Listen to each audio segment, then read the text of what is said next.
If you watched the Oscars back in February, then you heard Frances McDormand, who won Best Actress in a Leading Role for that Ebbing Billboard whatever movie. You heard her give her speech and talk about the inception and necessity of inclusion writers in Hollywood, and predictably people clapped and cried and tweeted and praised her and the idea.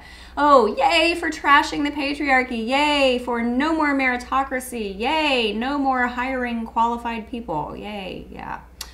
Of course, that's not exactly what they said, because they clearly don't understand the implications of what she was suggesting. Had they understood the ramifications of her suggestions, they wouldn't be applauding. So what is an inclusion writer anyway?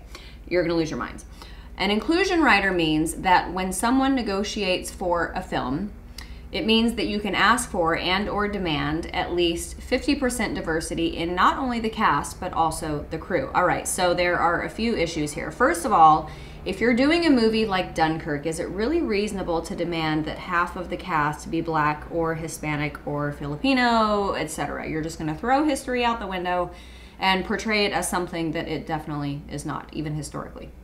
Also, let's say that it's a Black Panther movie, or a movie about Nelson Mandela and the South African anti-apartheid movement, or some movie where all of the characters are supposed to be one non-white race, or a movie about Blackfish and the Shawnee tribe. Does that inclusion writer mean that half the cast and crew has to be white or Native American or whatever the non-majority race is?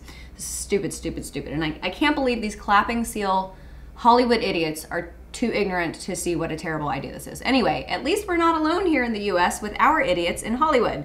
And by the way, there are plenty of non-idiots in Hollywood, they just don't make the news. I'm speaking specifically today about these inclusion writer people. But yeah, there are other countries whose entertainment folks are giving our homegrown American idiots a run for their unearned money. This past weekend at the Cannes Film Festival, a group of 82 women gathered to demand change in the industry. Their best suggestion? Demand that projects with inclusion writers get priority for tax relief. Also, the head of the Swedish Film Institute, Anna Sterner, pledged that all of her organization's funding would go to female-led projects in 2020 if the goal of having a balance is not achieved by then. Great idea, lady. Pass over the blockbuster hits and revolutionary creatives, regardless of gender involved, and hand movie deals to women. So, a side note to any of my female screenplay writer friends, move to Sweden. Apparently you've already got what it takes to hit the theaters there. Hoo-ha, ha-ha.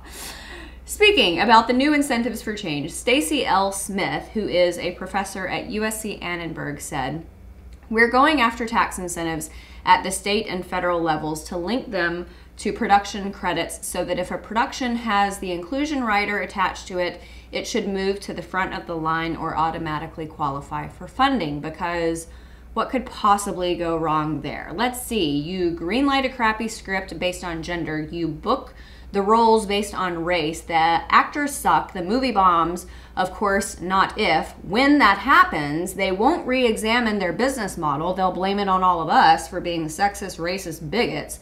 So, in preparation of the crappy content coming our way, here's a few of the filmmakers and stars who've committed to inclusion writers as opposed to quality material.